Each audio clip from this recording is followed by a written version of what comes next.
Assalamualaikum warahmatullahi wabarakatuh. Hai Sobat Polri, apakah Sobat Polri pernah mendengar kata PSBB?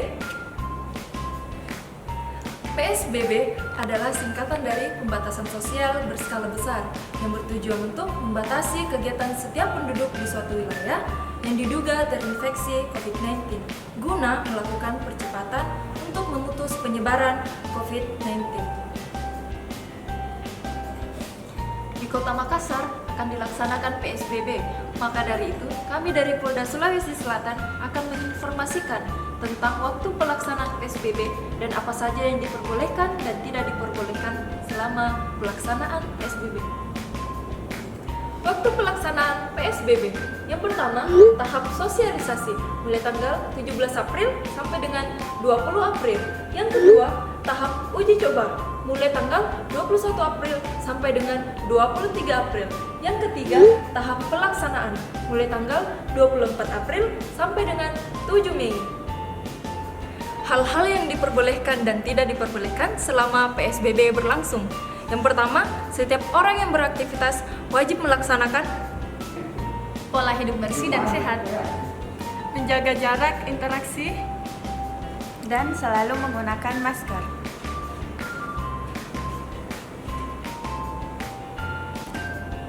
Selain itu, juga tidak diperbolehkan melakukan pertemuan atau perkumpulan politik,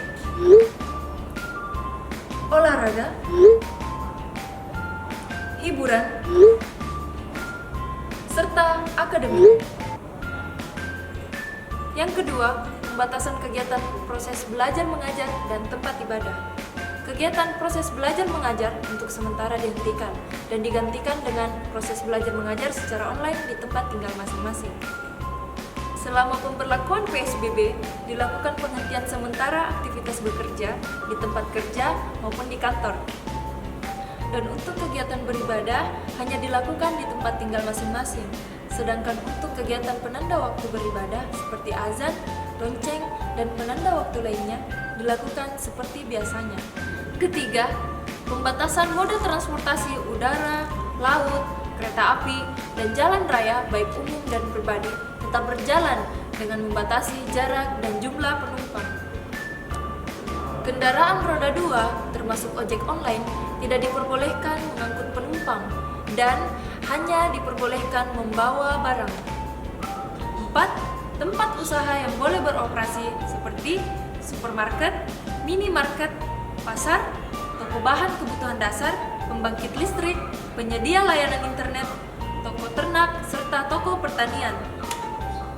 Distribusi bahan bakar minyak, gas, dan bensin, rumah sakit, puskesmas, dan fasilitas kesehatan umum, bank, ATM, kantor asuransi, dan sistem layanan pembayaran, layanan ekspedisi barang, media cetak dan elektronik, serta layanan pasar modal.